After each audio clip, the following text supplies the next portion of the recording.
E aí, pessoal, boa tarde. Vamos dar início, então. Só gostaria que vocês confirmassem se estão me ouvindo bem e se a tela está sendo compartilhada corretamente. Estamos sim, professor. Estou vendo bem. Beleza? Ok. Bom, então, hoje nós vamos começar o capítulo 4, que é sobre transição à turbulência. Nós fizemos, então, a divisão deste capítulo em 6 módulos. O primeiro módulo, nós vamos falar sobre escoamentos cisalhantes livres, camada de mistura temporal. O segundo módulo desse capítulo, escoamentos cisalhantes livres também, camada de mistura espacial, jatos temporais. E no módulo 3 deste capítulo, ou seja, o módulo 15 do curso, jatos espaciais, depois esteiras temporais e espaciais, camada limite, outros escoamentos que transicionam, nós vamos ver com mais detalhe. Na verdade, tem mais módulos? Não. Bom, então, para iniciar, nós vamos começar a falar sobre os escoamentos cisalhantes livres e, nesse módulo, camada de mistura temporal.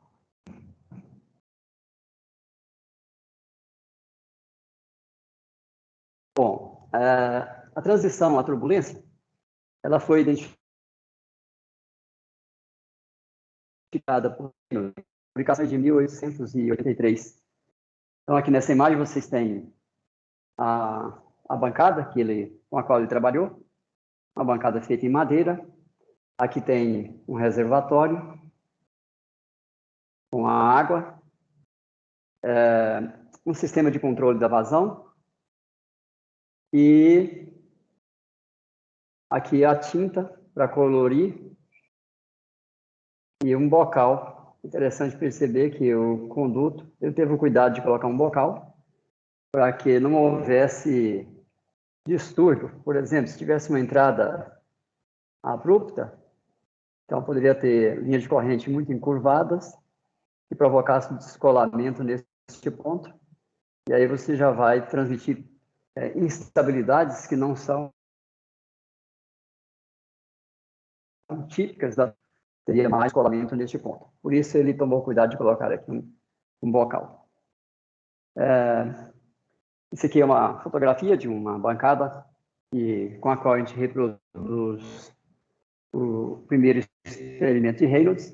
A gente observa então o filete de tinta vermelha, que se torna, depois de uma certa distância, ele se torna instável e difunde de forma mais intensa, dando indícios aí de transição ao regime turbulento.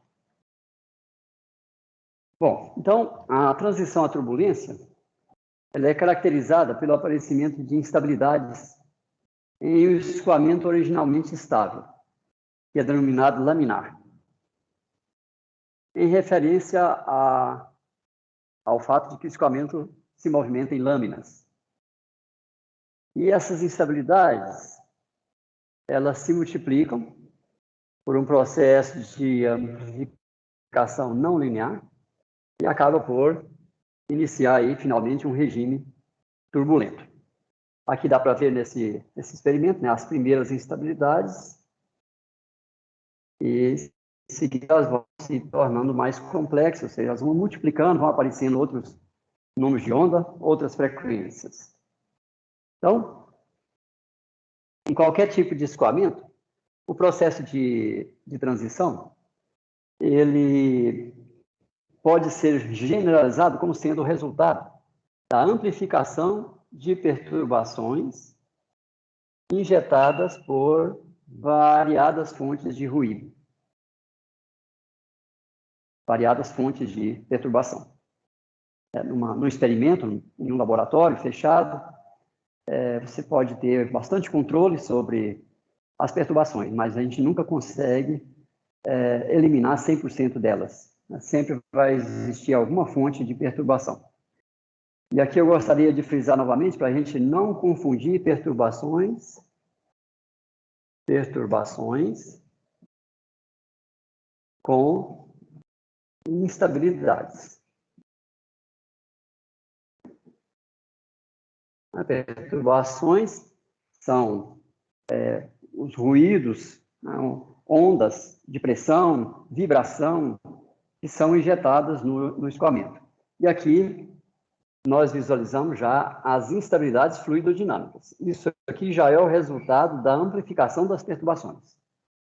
É a multiplicação das instabilidades que vai, então, dar origem a uma banda larga de instabilidades. Quando tivermos uma banda larga, cheia, um espectro cheio de instabilidades, aí nós teremos um regime turbulento. Bom, os escoamentos cisalhantes livres, eles são caracterizados pela ausência de paredes, pela ausência de obstáculos nos seus interiores e nos seus limites. As instabilidades que se desenvolvem nessa classe de escoamentos são os cisalhantes livres. Aqui nós vamos encontrar camadas de mistura, jatos, esteiras, que são os escoamentos canônicos, que têm características muito particulares e que acontecem sem a presença de paredes. As instabilidades que desenvolvem nessa classe de escoamentos, cisalhantes livres, são de natureza cisalhante. A gente diz que é de natureza cisalhante, por isso o nome cisalhante, escoamentos cisalhantes livres. De natureza cisalhante, uma vez que, pela teoria de estabilidade linear, como nós vimos na aula passada, elas podem se desenvolver mesmo sob a situação hipotética de escoamentos invistos, escoamentos de fluidos perfeitos. Se você tem cisalhamento, a pergunta que fica é: como é que eu posso criar um cisalhamento se não tiver efeito viscoso? Você pode desenvolver um experimento onde você injeta camadas com diferentes velocidades. E aí, isso vai acabar por gerar um cisalhamento de um fluido perfeito. E foi demonstrado pelos teoremas apresentados que é possível você transicionar, promover instabilidades, mesmo na situação de escoamentos invistos. Então, foi Rayleigh que estabeleceu, através do seu primeiro teorema, o critério da inflexionalidade do campo de velocidade, como requisito necessário para que apareçam instabilidades em escoamentos cisalhantes livres. Então, é necessário que tenha inflexionalidade. Mas nós vimos na aula passada que não é qualquer tipo de inflexionalidade que atende o requisito para transicionar. Também os dois teoremas seguintes, que falam de que a velocidade tem que ser máxima no ponto de inflexionalidade. E ainda tem aquele produto de diferença das velocidades pela segunda derivada da velocidade. Então, são os critérios estabelecidos para ter transição em escoamentos cisalhantes livres. Quanto aos escoamentos que desenvolvem onde não existe inflexionalidade, experiências mostram que, indiferente a isso, ocorre a transição.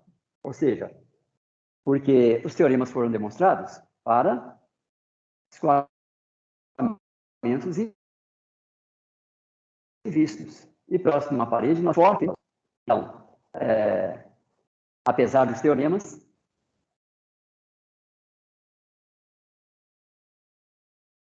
transição acontece também em escoamentos de camada limite, onde os efeitos viscosos são importantes para o processo de transição.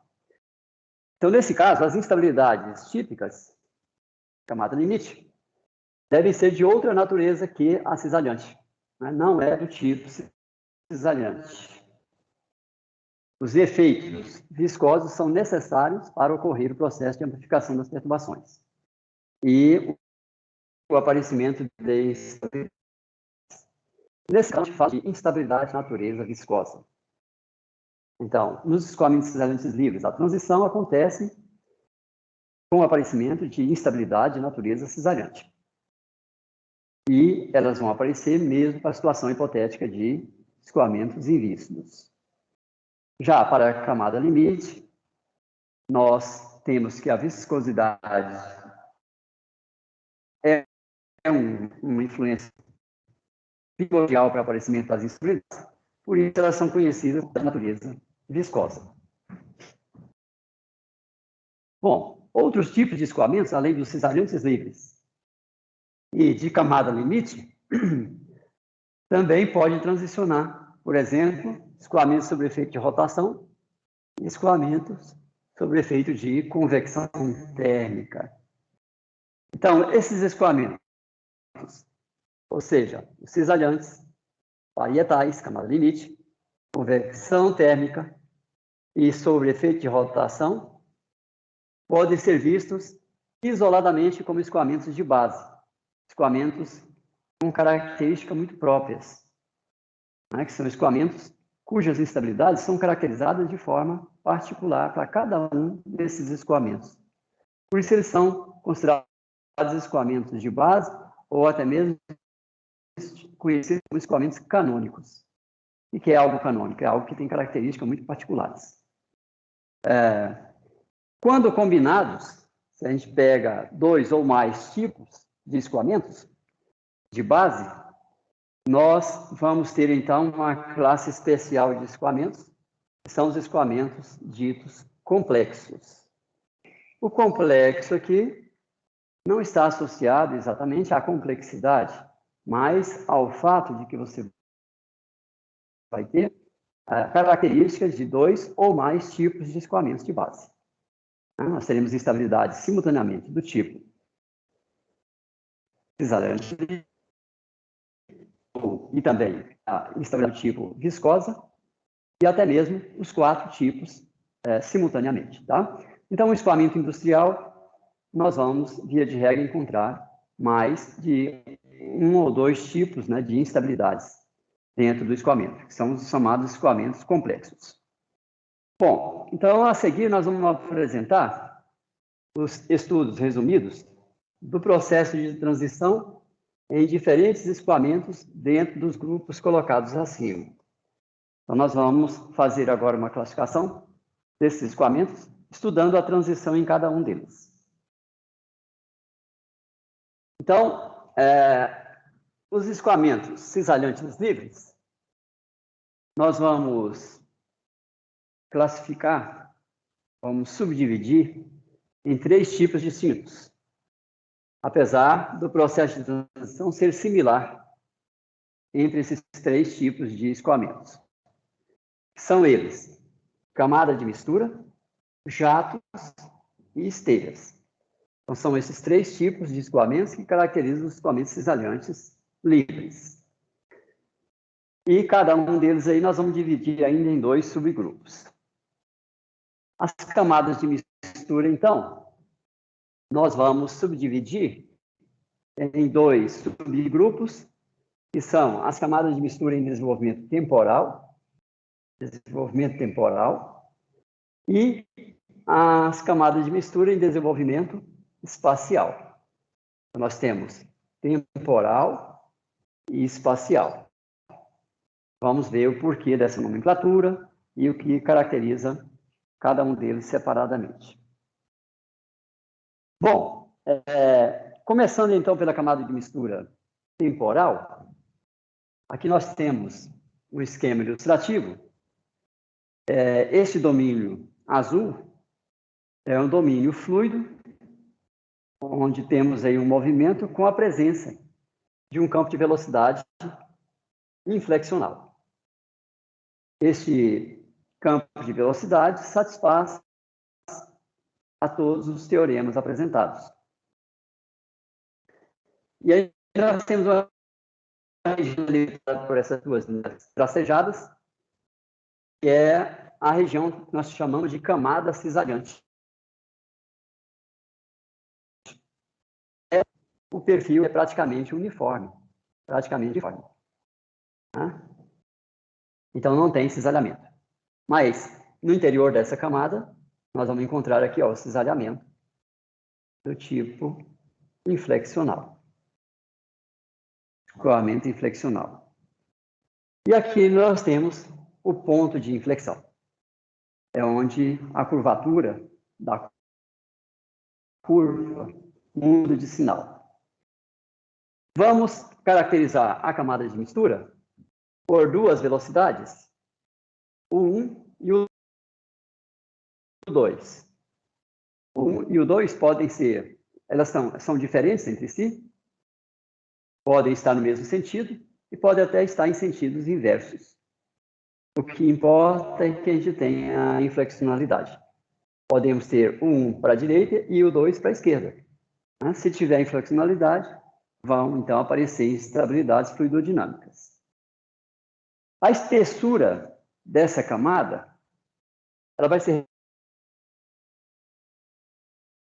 representada ali. Nós vamos definir essa espessura. Observe que nós temos aqui um perfil de velocidade que tem um comportamento assintótico. Então, se a gente traça aqui uma tangente a essa curva, a gente vai obter essa linha branca. Do outro lado, da mesma forma, traçamos uma tangente e traçamos uma tangente passando pelo ponto de inflexão. No cruzamento dessas três retas, nós temos, então, dois pontos. A distância entre esses dois pontos, nós vamos definir como sendo a espessura da camada cisariante. E é uma camada cisariante livre, que observem que não tem a presença de paredes. Tá? Então, esse é o esquema com o qual a gente caracteriza uma camada de mistura. No caso aqui ainda não temos a camada de mistura, temos uma camada cisariante. Outra observação importante é que esse campo de velocidade que nós desenhamos aqui, ele se repete em qualquer posição x.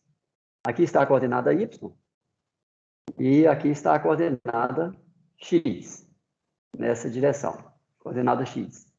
Então, se a gente olha esse perfil de velocidade em várias posições, nós vamos obter sempre o mesmo perfil. Então, ele se repete ao longo do domínio. Por isso, é que a evolução, uma vez que aparecem aí instabilidades, a evolução vai acontecer no tempo, porque no espaço nós vamos ter uma repetição dos fenômenos. Então, repete no espaço, mas evolui no tempo. Evolui no tempo, como nós vamos ver. Por isso, o nome dela é camada cisariante temporal, ou camada de mistura em desenvolvimento temporal.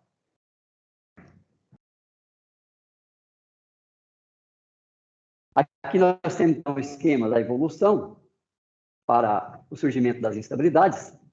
Vamos ter aqui uma camada cisariante já representada, caracterizada por um 1 e o 2.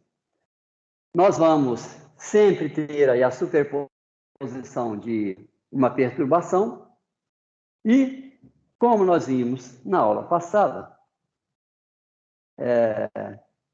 o escoamento vai selecionar um comprimento de onda que vai ser amplificado com taxa máxima. Esse é o comprimento de onda lambda máximo.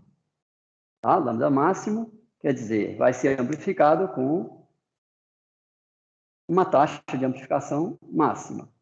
Nós veremos que, posteriormente, outros comprimentos de onda vão aparecer. Alguns maiores do que lambda e outros menores.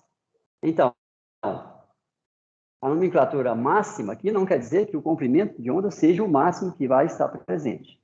Quer dizer que ele é amplificado com taxa máxima. E os demais comprimentos de onda serão amplificados simultaneamente, porém com taxas menores. Por isso, este comprimento de onda vai se manifestar visualmente antes dos demais. E como é que o processo acontece? Uma vez que aparece a primeira instabilidade, nós teremos aqui a região de vale e a região de pista. vale e crista. Observa que essas cristas vai estar associada a uma velocidade maior, a maior velocidade. E os vales vão estar entrando na região de uma menor velocidade. Então, essa crista tende a se transportar mais rápido que o vale. Relativamente, uma vai girar mais rápido que a outra. E isso vai, então, promover esse processo de enrolamento. As instabilidades fluidodinâmicas que aparecem através deste mecanismo são conhecidas como instabilidades de Kelvin-Helmholtz. Estabilidades de Kelvin-Helmholtz. Nós veremos que elas vão aparecer em todos os escoamentos cisalhantes livres, não apenas em camadas de mistura. Então, a instabilidade do tipo Kelvin-Helmholtz que vai caracterizar a transição nos escoamentos cisalhantes livres como um todo. Observem que, por esse movimento de rotação, então, a matéria será transportada para o interior, tanto da camada superior quanto da camada inferior. Você imagina que tem aqui um escalar passivo, um escalar qualquer, por exemplo, a temperatura.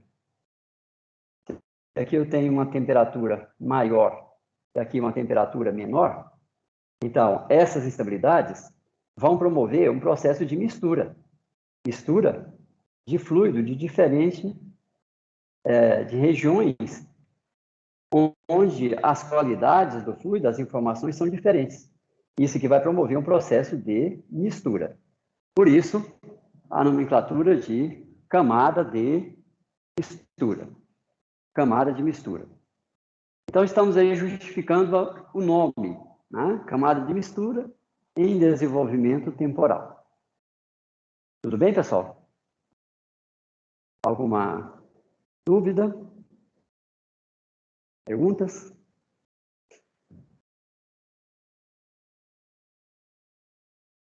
Aqui nós temos, então, a simulação de uma camada de mistura temporal, onde nós podemos visualizar aqui pelo traçador aqui, o que foi usado foi um escalar passivo, por exemplo, a temperatura passiva. Isso significa que temperatura passiva quer dizer que o campo de temperatura está sendo calculado, mas não afeta a fluidodinâmica. Tá? O campo de temperatura não afeta a fluidodinâmica. Ou seja, é como se fosse um colorante. Então, vocês observam que essa camada está sendo perturbada. Você pode perturbar essa camada com um ruído branco. Por exemplo, significa, no ruído branco, você tem toda uma banda completa de frequências ou de números de onda. E nenhum desses números de onda está sendo energizado de forma diferencial. Ruído branco, por definição, todos os números de onda, todas as frequências, contêm o mesmo nível de energia. Então, não tem um comprimento privilegiado, ou seja, o mais energizado que vai aparecer antes dos demais. Não, você pode injetar ali um ruído branco, que significa que tem uma banda larga de frequências, uma banda larga de número de onda, mas nenhuma das frequências, nenhum dos números de onda tem mais energia que os demais. No entanto, você já percebe, logo em si, o aparecimento de uma instabilidade com um comprimento de onda específico. Está aqui um lambda, que é o lambda máximo. Lambda máximo. E ele foi selecionado em elenco de outros comprimentos de onda. Isso foi previsto lá com a teoria de estabilidade linear. Naquele artigo que nós apresentamos, lá um gráfico, um diagrama de estabilidade para uma camada de mistura temporal, que foi desenvolvido pelo Betchov. Então, nós vimos lá que a teoria de estabilidade linear prevê, com a teoria, a gente prevê o aparecimento desse comprimento de onda lambda máximo. Mas prevê também que tem uma banda que vai ser amplificada. Mas o que nós visualizamos aqui foi apenas um. Visualizamos. Mas os outros comprimentos de onda já estão sendo amplificados simultaneamente. Agora, a pergunta que se coloca é, tudo bem, com a teoria, a gente prevê que esse comprimento de onda lambda máximo vai ser selecionado. E ele depende do número de Higgs. A simulação completa, que é o caso aqui, olha, isso é uma simulação do tipo DNS. A simulação completa também possibilitou evidenciar que o escoamento seleciona um comprimento de onda mais amplificado. Mas nenhuma das duas metodologias, e tem mais, se você fizer esse experimento em um laboratório usando a própria matéria, nós vamos perceber que também no laboratório material, nós vamos evidenciar que tem um comprimento de onda mais amplificado, que será o primeiro a ser selecionado, que vai amplificar com taxa de amplificação máxima. Então, são 3 formas de você estudar, seja o início da transição: teoria de estabilidade linear, experimentação virtual e experimentação material. Todas as 3 permitem a gente evidenciar o mesmo fenômeno. Mas nenhuma das 3 permite que a gente conheça a origem, né, a explicação da gênese disso. Por que o escoamento seleciona esse comprimento de onda e não outro? Não temos resposta. Tá? Então, essa é a gênese do processo de transição. Se a gente entender isso, nós vamos estar aproximando, né, de ter uma teoria para a transição. O que nós estamos apresentando aqui para vocês são fragmentos teóricos, mas não pode ainda ser considerado uma teoria para a transição. Por quê? Acabei de citar que nós sabemos que esse comprimento de onda máximo vai ser selecionado para ter uma taxa de amplificação máxima. Mas nós não sabemos por que é ele. Por que o escoamento seleciona esse comprimento de onda? Por que a simulação também, a solução das equações do modelo diferencial, que representa fisicamente o problema, apresenta o mesmo resultado, mas a gente não conhece a origem. Por que é este comprimento que vai ser selecionado? Nós sabemos que é ele, porém não sabemos o porquê. Tá? Não sabemos a gênese disso. Então, observe o processo de amplificação e aqui já começa a aparecer o enrolamento, que é, então, concluído aqui. Olha. Isto é uma instabilidade do tipo Kelvin e Helmholtz. Observe aqui os tempos, né? A evolução temporal. Então, camada de mistura em evolução temporal. Mas não acontece nada no espaço? Acontece sim, olha. Está acontecendo. E tem variações no espaço. Porém, no espaço as coisas se repetem. Tem uma evolução no tempo. No espaço está repetindo. Tudo bem, pessoal? Alguma pergunta?